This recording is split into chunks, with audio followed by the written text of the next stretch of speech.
start recording before I forget. But I just wanted to chat with you and kind of hear about how you had been using your maps, because you had started to even customize them for your purposes. And I thought that was super interesting. Okay. Yeah, I wasn't exactly sure what you wanted with me. I do appreciate that you let me customize your maps for my own schemes, though. That's nice. Yeah, no. I mean, the whole point is for the maps to be of service. And so this is, where I started, and this was how my brain worked. So I love that you had, at last I saw you had kind of broken out individual swirls, and you almost had like a grid. Do you happen to have that with you? Yeah. Could you just pop that up? Yeah. I actually, let's see, everything's really delayed and backwards. So, okay. That tree is there we go. Good. Love the Christmas tree, and actually started really using it for my business. I publish vintage coloring books. Awesome. And I wanted to make sure and do something for my business every day. And having that thing just on the periphery of my vision, it's like, okay, got to get the squirrel, got to do something. Sure. What I ran into is that, especially when I'm not doing contract work and I'm not on other people's hours, my days get a little bit fluid. And I would look at the map and I wouldn't actually remember if I'd colored in a swirl since my last sleep cycle. Right. And so that's when I ended up going to what I think I showed you was the little grid thing. Yeah. Because that way I know it's the 5th day, or I know it's the 13th day. And it's like, is there a swirl there or is there not a swirl there? And I can just look at it and it's really fast for me. Awesome. This was actually March, and I was doing really well. And then I don't know if you can see it. The bottom 2 weeks actually have little green underlines because I was on vacation, because nice. I wanted to know that when I looked at back on this for 3 months ago, the reason I wasn't doing stuff was I had a real reason. I was on vacation. Sure. I love how we create our own logic for our maps, and then a set of rules and accountabilities and like consequence of, not coloring in a swirl. What you've created essentially is a calendar of sorts that has one swirl represents each day of the month, approximately. Is that right? Yes. Okay, cool. Yep, exactly. Beautiful. So then that's good for me to know too, because that may be a map that other people would enjoy using and might, be something that I could offer in the future. That would be, like an easy daily thing. To your point, you can just kind of count over quickly and figure out where you're at. Right. Yeah. So I'm curious, what did you print yours on? Because it looks, especially the tree, it looks like that's a unusual size, or am I just making that up? No, that's just regular 8.5 by 11 cardstock. Oh, okay. Maybe it's the cardstock, but it's just like, it looks a little bit more substantial. Okay. So it is the normal size then. Well, the size in America that we're used to. I don't know how folks do it over in other countries. Cool. So you said that was March? Is that what you showed us? Yes, March was blue. Okay, perfect. So have you been using it since, like in April or May? April, I didn't do it as much because I knew I would be doing something for my business every day, because I'm actually trying to get 2 books out. I usually put out 1 book a month. Oh, nice. April, I wanted 2 out because I'm taking a month off to set up an e-commerce system. Cool. And then for May, I've started my May file. And then once we get off of this thing and I actually go through and proof my second proof, make sure it's okay, then I'll color in number 4. Beautiful. Excellent. Awesome. I love that. I love that you took the initiative to just go forth and make it your own and have it be something that really fit your lifestyle. So really good. And thank you for taking some time to share that. Sure. Beautiful. Cool. Dominique, I wanted to chat with you as well. Thanks so much for coming by. It's so exciting when people actually come. Yeah. It's like the best. It's so cool that you're offering these. It's just so thorough and great. Yeah.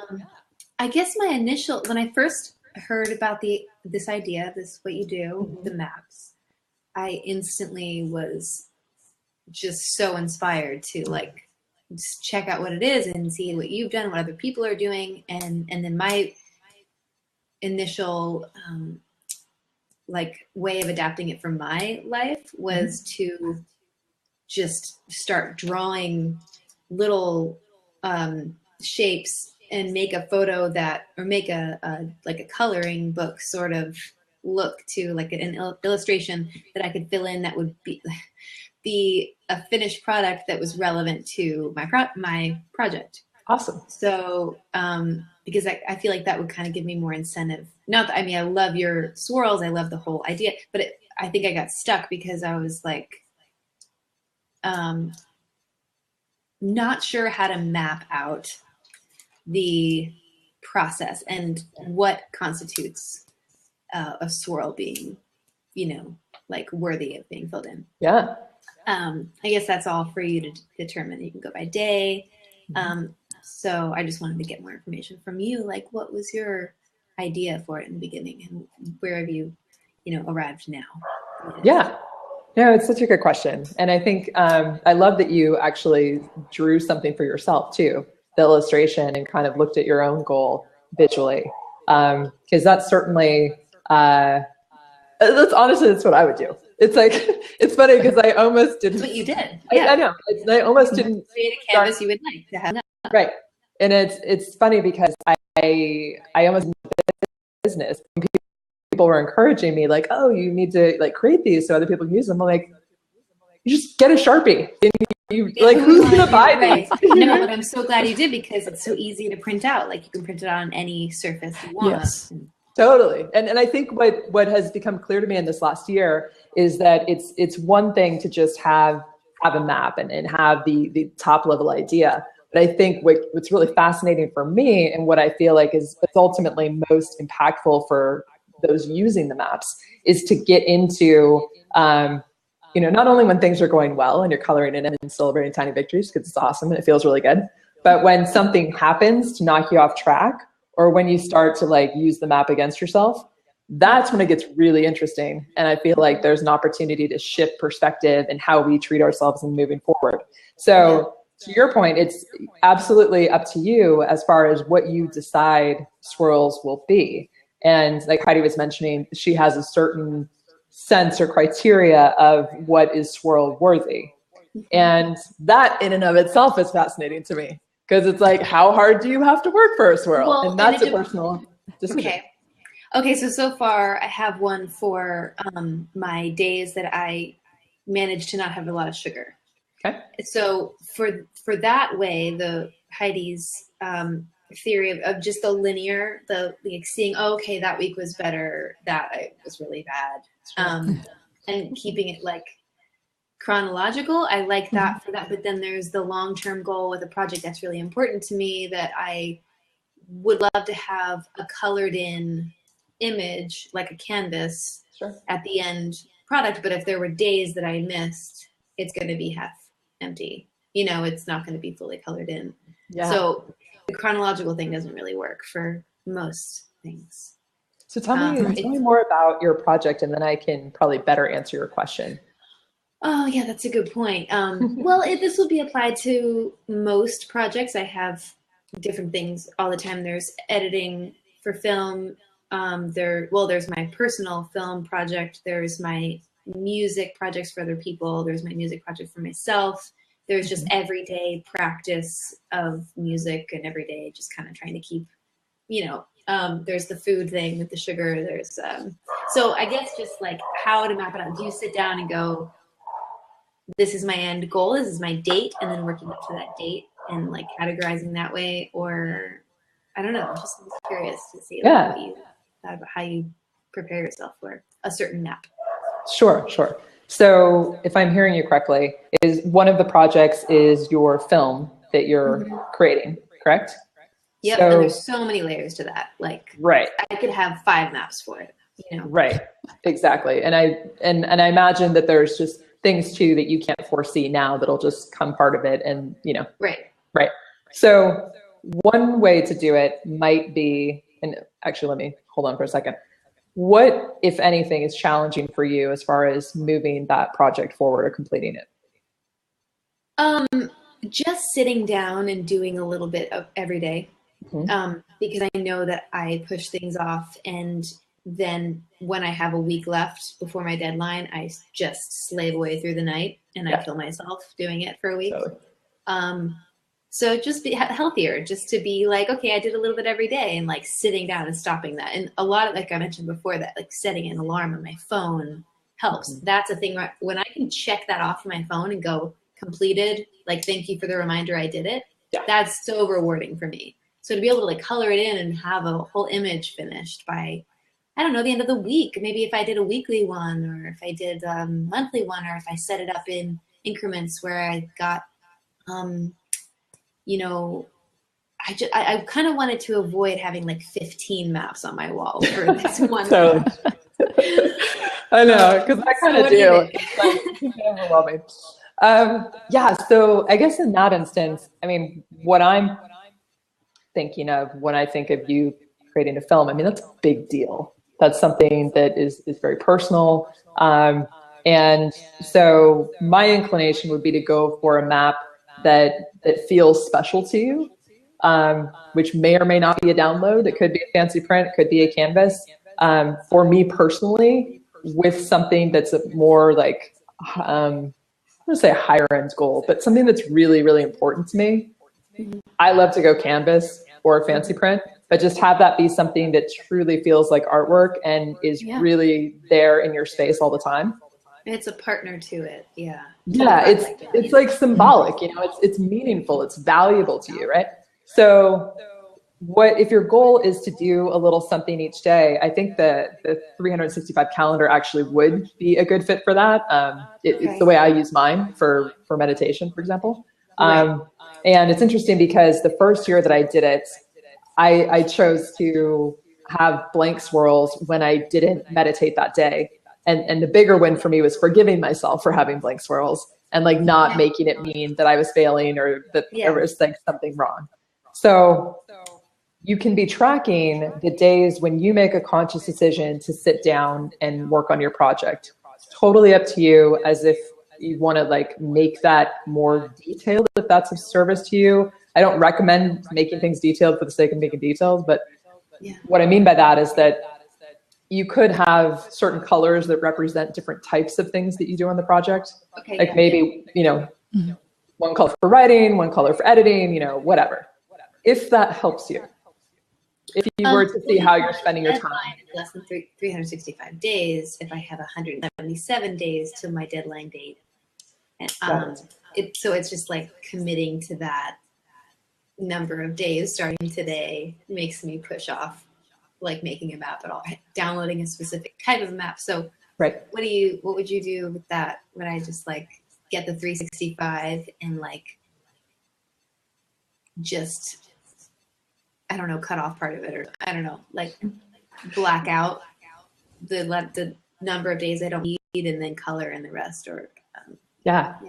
It's totally is what brings you joy or relief or something that feels good. I think we're really similar, and I'm like way behind in the developmental process of self-forgiveness and just like chilling out a little bit. I overanalyze all these things. So, but I thought it would be good to, you know, inquire about your thought process. Yeah, no, we are similar in that way, I think. And, you know, it's again, it's something for each of us to decide on a daily basis and to keep choosing on a daily basis, like how we're treating ourselves, how we're setting things up, what we're making important.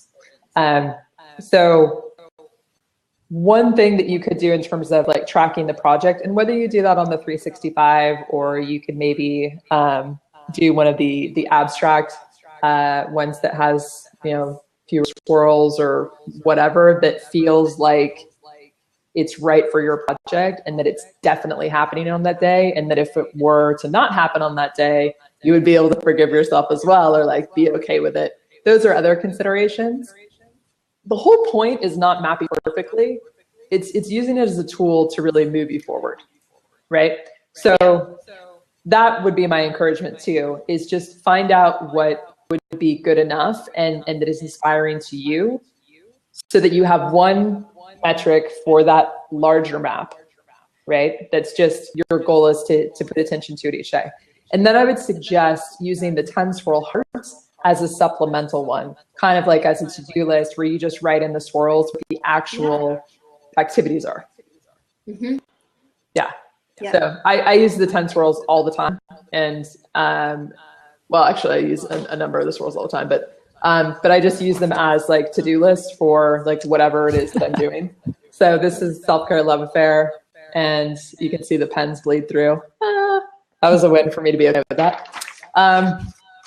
So yeah, it's just a matter of kind of trying it and then see what's working for you and coming up with, a friend of mine is a singer in a band, and there's a lyric in their song called Reasons Not Rules.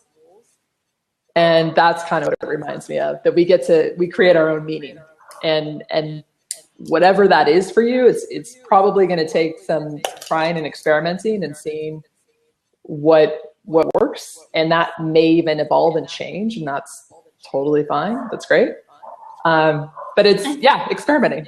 Yeah, totally. I think the whole concept really lends itself to the smaller chunks being more effective than trying to follow through on this larger thing. Yeah, like that idea of my big illustration that was the reminder of the whole project, something that like kind of embodies what the whole project is, something that's really personal to me, is just daunting to try to color in, when there's so many.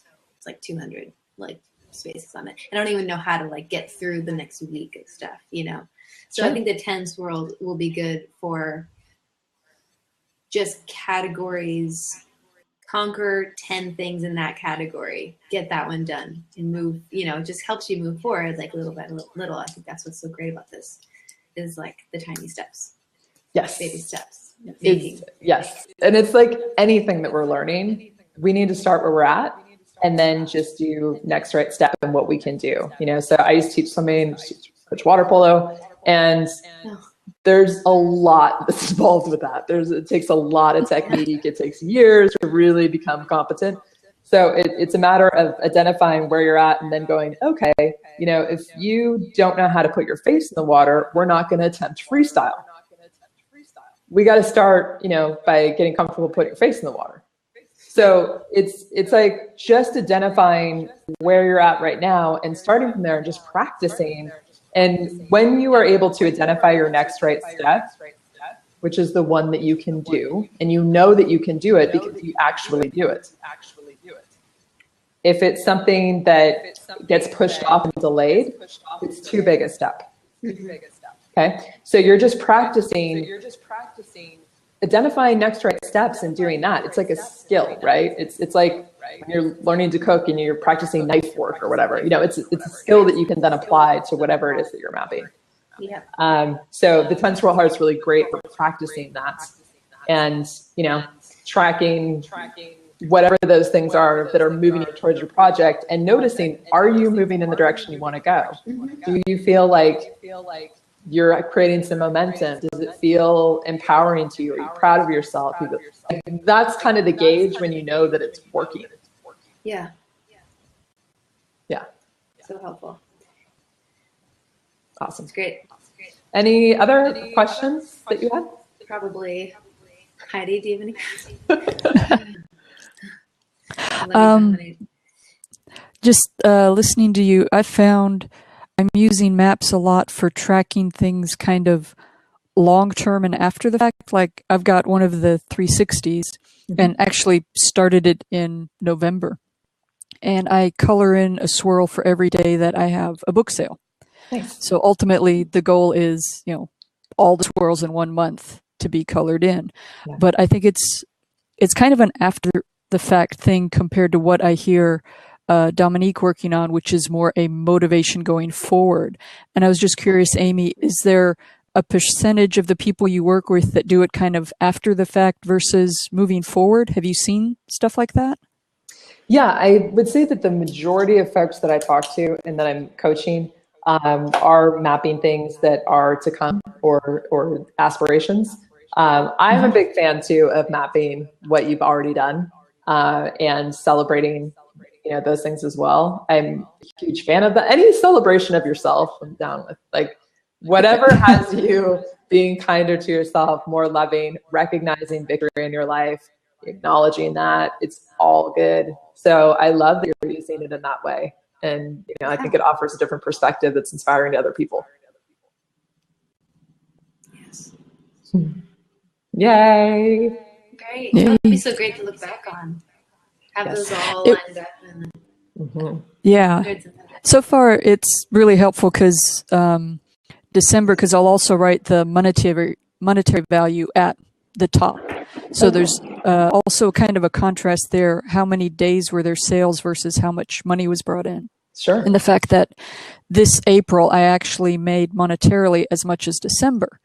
Nice. And I was actually looking at it, and it's like, I didn't get my sale a day. Yes, I was so close. I was within 2.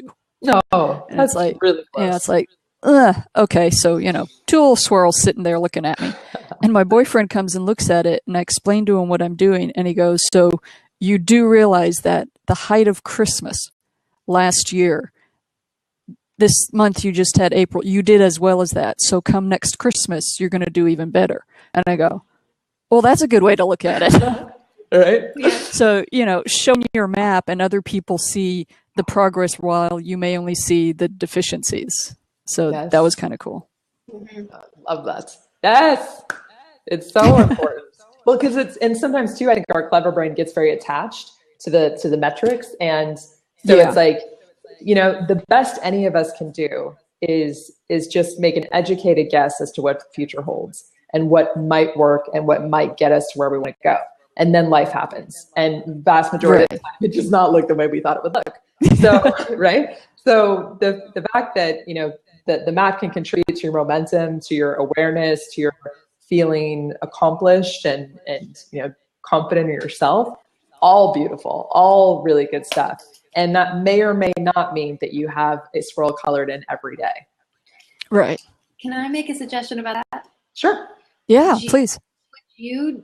Would you make a map that's like a calendar, but like a beautiful, like interpretation of a calendar? Like a month, like a monthly 30 or 31 swirls or however, whatever you do. I don't know if you do something else. I think that would be really great because for some reason I'm leaning towards that of like practicing the self-forgiveness when there's a day that's blank. And also just having it be a little simpler, like I could label colors or something, but like the month of May could be, I could have like 3 of them and for each project. And if I do something productive for that project, I could have, color in that day. And then look back and see like, okay, so I didn't do anything for that project on that day, but on that day I did something for the other project. And it's just cool to see like all the, that would be cool. Like, yeah. Yeah. So say more about that. So I make sure that I'm understanding. Oh, so what like so I download like just a basic calendar, like off the internet, just like the blank grid. Yeah. But it could be, I guess they could be numbered swirl. I guess they'd have to be numbered. Or maybe it's just obvious if you have them all in like weekly rows, 7, 7, 7, for the amount of days in that month. So are you looking for one swirl per day or multiple swirls per day? I think 1 per day. Right. Okay. Yeah. Okay. Then you could have multiple calendars for multiple months, for each project. Got it. Okay. Or actually, if you had like whatever the biggest month would ever be, because I think sometimes it'll go into 5 weeks. Mm-hmm. If it was actually light gray swirls, then it's more like a template. And if I bought that, then I could draw in the darker swirls to make it actually match that calendar month. But it would be, it would be your pattern, because I do really like the swirls. They're just fun to color. Okay. But that way you could adapt a single template for every month, no matter how the days shift or whether it's 30 or 31. Mm-hmm. Yeah. That's an interesting idea. Yeah. So you would have a sort of a watermark version of the pattern that's light enough that you could color it and trace it, but subtle enough that when you have it up on the wall, you can just focus on the swirls that you have. Is that right? Yeah. And that way, if it's only 30 days, then I would only do the outline for 30 swirls. And, if the month started on Friday, then there would be the 4 or 5 gray swirls, but then I'm going to make that outline starting on Friday because that's the first of the month for me. Got it. However it works. So are you wanting to see it like in a grid similar to what you had shared earlier, where it is more like a traditional calendar in essence? Mm-hmm. Yeah. I'm thinking so, just because that's such a ingrained way to look at something and think about time. Yeah. Okay, yeah. Linear. But I do like the columns too, how you were going. I don't know how that was laid out. How are the columns laid out? That's the May one. So I just did 5 by 6 because that would make 30. Yeah. And then if it would be 31, I was just going to draw another little swirl there. For a calendar, you'd probably want to lay it out in 7. Sure. Just because, more calendars kind of work that way. And it could be in a shape, like they could be really close together and it could look like, a bunch of flowers or something. But yeah, it would have to kind of be in a grid shape. Got it. Cool. Yeah, I honestly hadn't thought of it that way. Of providing. Yeah, it gives me something to think about and kind of figure out what that might look like and maybe test drive it and see if it would work for you. Yeah. Yeah. Be your thing. Yeah, but I like the idea of playing with that. Yeah. Yeah. So Dominique, just to go back to make sure I'm understanding what you were saying. When you talk about having the single swirl per day and so forth, were you envisioning something more like what Heidi's describing, or was it more like a design? The reason I'm asking is because currently I have the 365 swirl, like the 12 ferns, and I just want to understand how that one doesn't quite accommodate what it is that you're needing. Thank you. Okay. 365. And you can go up to down to up, however you want with this 365, right? Mm-hmm. You don't remember. It was designed to go bottom to top because every 7th swirl is smaller to make it easier to count the weeks. Right. Oops. I mean, I've been doing it backwards then. I go top down. Okay. Well, hey, that's really good for me to know that I haven't communicated that clearly, or that maybe, that would have been preferred that most people go, top to bottom. Yeah. That's just how they're interpreting it their own way. You're giving people the freedom for sure. Yeah. Yeah. No, it's always amusing to me when I'm like, oh yes, I did not communicate that clearly. That's pretty. That doesn't look, it is a grid, but it doesn't feel like a harsh, straight lined grid because of the way they're sort of, catty corner to each other. But I guess for a month, you could do the same thing and just go top to bottom to top and then kind of wind around for the weeks. So, but it just has to be clear that that was the first day of the month. That was the second, that's the last day of the month. That's all that I would say in considering the shape. Yeah, because I'm thinking if what you were describing, and if there was, for example, a 35 swirl, like watermark version. So we've got 5 rows of 7. And then essentially you would draw in, if that was in like a light gray or something, and then you would color in black or whatever you want, really, the outlines of the ones that you wanted to use. Because it almost becomes, in addition to, while the primary purpose might be inspired by like something more calendar-like, it also reminds me of, and I don't know that I'm going to say it right, but those journals, they're not moleskin, but they're kind of like it, and they're just little dots, and then you like draw the lines and create the grids. Yes, I've seen those. Yeah, the name is escaping me at the moment, but it becomes a little bit like that. Not exactly like graph paper, but it allows for you to just kind of create a shape that makes sense to you. Oh, okay. So the whole thing is this grid of petals or whatever, swirls. Sorry. And then we kind of can make our shape of how we want our month to be laid out within that by tracing out the border of each one. That's what I'm thinking, is that that might be a secondary use. That's cool. that it could allow you to create like other shapes or clusters based on whatever it is that you're wanting to do. Whatever your goal is, if you have a 20-day deadline of something. Okay. Yeah. Yeah. That's much more broad and able to be, interpreted your own way. Yeah. I'm leaning towards that and just leaving the days blank that I don't. And then the 10 swirled for actual to-do lists for each category.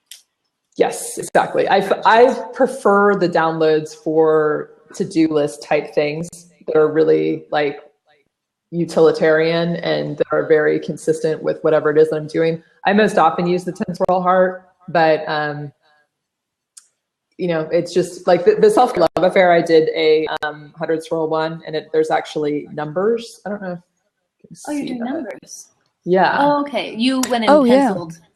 Yeah. So they're actually, I went in Photoshop and placed each of those sweet little numbers. And wow. Okay. Yeah. And I'm curious to see how people enjoy using it, because I hadn't gone the numbered route because I wanted it to be more considered artwork. And what's interesting about this experiment is that particularly when you use markers, once you color them in, it's really hard to see those numbers. So I feel like you don't look at it and go, oh, there's a bunch of numbers there.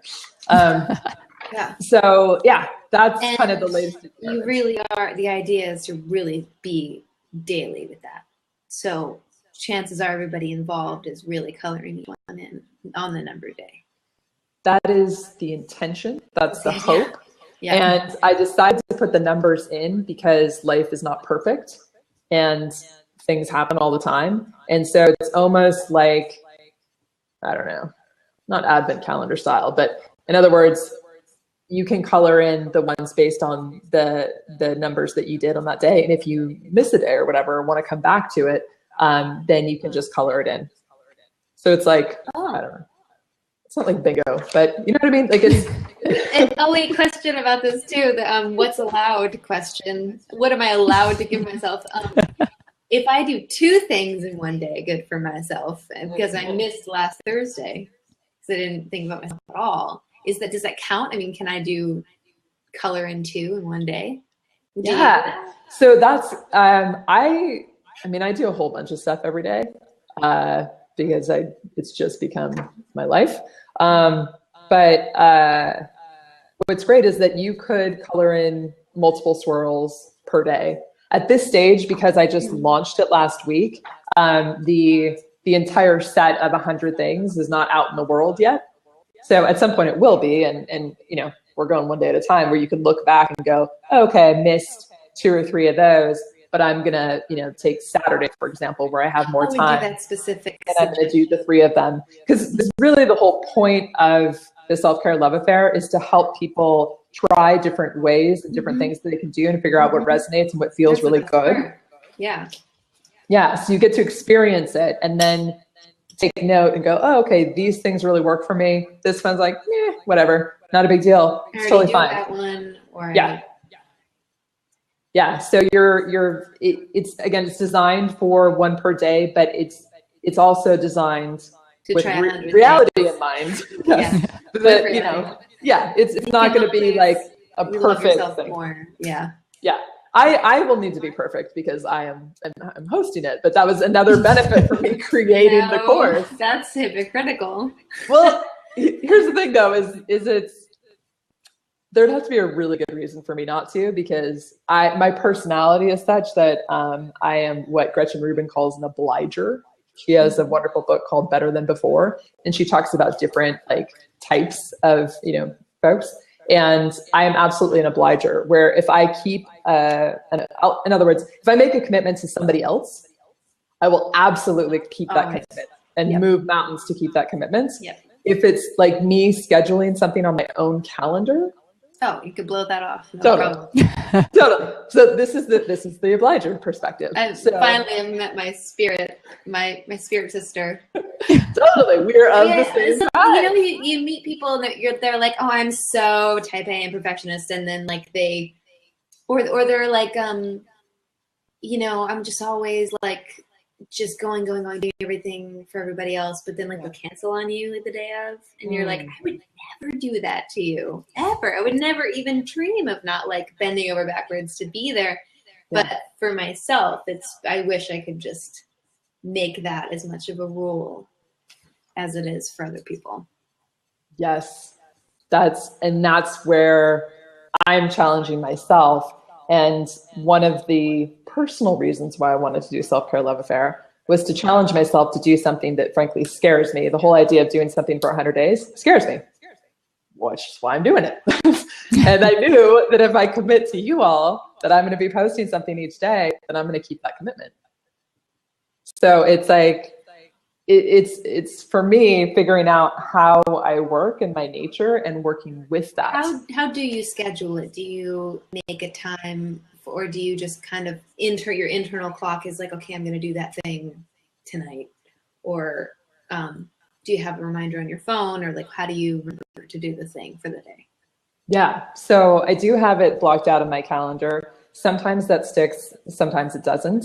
And to be fair, we're in day 4. So it's still very new, and I'm kind of figuring out what that process looks like for me. Is it a paper calendar or a? No, this is still Self-Care Love Affair in terms of the 100 days of doing something each day. Right, in terms of a reminder, I mean. Oh, pardon. Calendar. Yeah, just Google Calendar is what I use. Okay. So similar to how I would block time out for appointments and whatever, then I block out Self-Care Love Affair. If you're like Gretchen Rubin, her personality type, which I cannot remember the name of right now, and it's a very small percentage of the population, they honor their commitments to themselves just as much as they do other people. So if she says she's going to do it, I know one person like that. Yeah. It's a very small percentage of folks, and I frankly envy it. But it's like that's the thing. It makes them an asshole sometimes too to other people. Really? And all they have to say is, "I'm sorry, I can't. I have this thing I want. I have a commitment already. I wanted to do this thing for myself. Yeah, they don't even have to say that. They you just don't even ask. You're like, okay, I respect that. Yeah, I know. That's what I encourage. That I encouraged with it, just having this conversation actually multiple times this week with the women that I'm coaching. It's like, you just decide that this is something that's important to you and going to happen.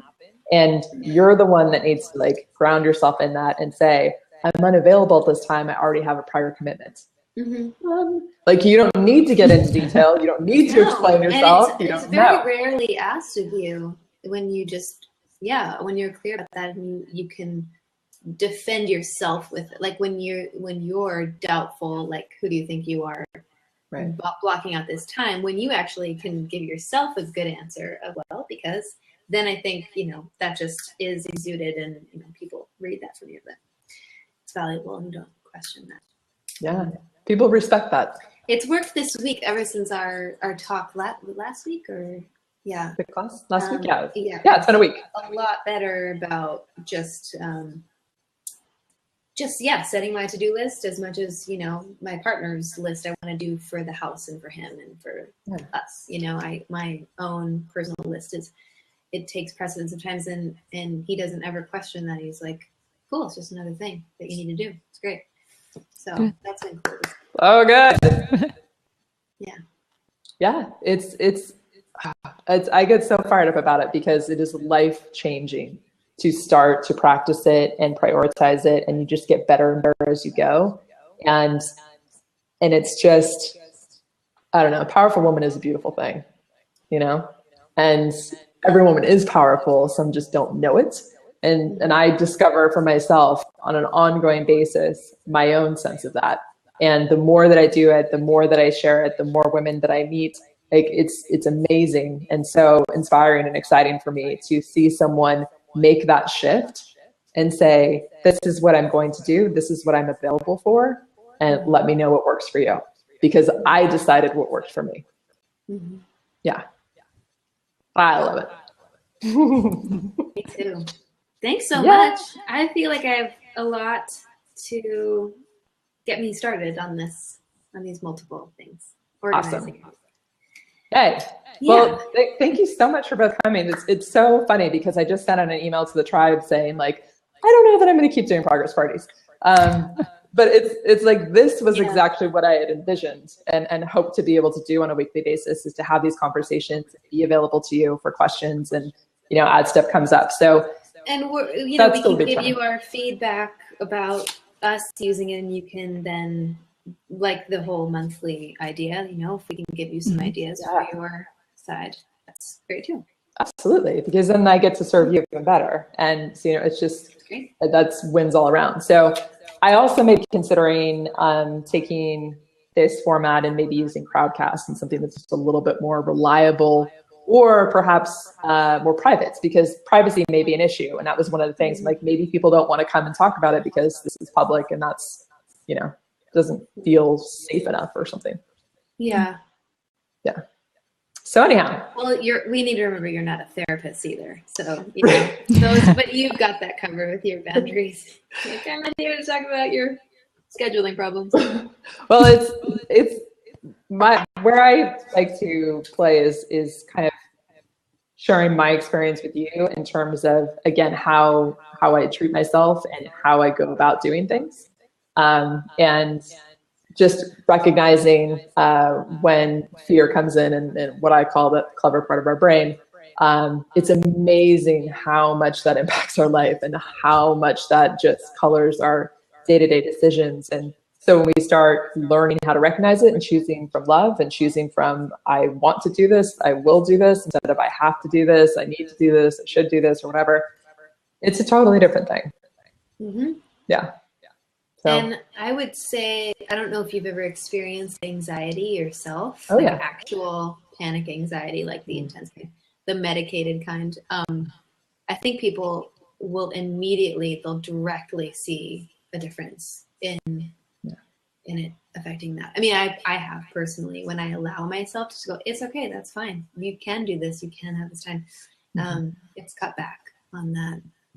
And that was something that was so new for me. I hadn't experienced actual anxiety ever. So, just experimenting with these things and all that is, I think that could be a topic that you cover if it's something that you've experienced. I feel like that's something we need to talk about more with each other, because it's a huge hindrance for people just getting out and trying to do the thing they want to do, or just starting it with themselves, Yeah, it's a really, really important point. And I certainly have experienced a lot of anxiety in my life, and it was kind of a default setting for a long time. And my experience is actually more in major depression and, kind of system breakdown. But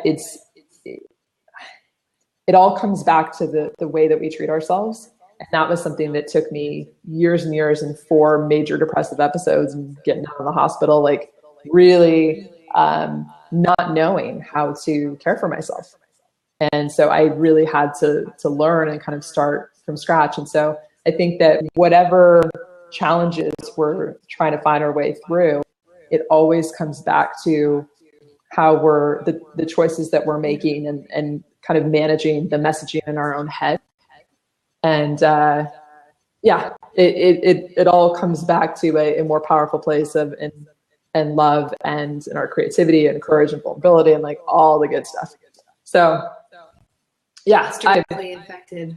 Yeah, the inner dialogue and the choices, conscious self-loving choices. Exactly. Yeah. So no, I had so much fun doing this. Thank you so much for being here. Really lovely. Yeah. Thanks for the invite. Absolutely. So I'll keep you all posted on kind of how things are going to be unfolding in the short term here. But I love having these conversations, and love that other people also get to witness these conversations. And I think by sharing our stories, we learn so much from each other, and then we get inspired by each other. And that is the best. I love it. Cool. All right, my dears. Well, lovely to see you today. Thanks so much for coming by, and we'll see what happens next week. Okay. Thanks. Bye. Sure. Bye, dears. Bye. Thanks, Amy. Uh-huh.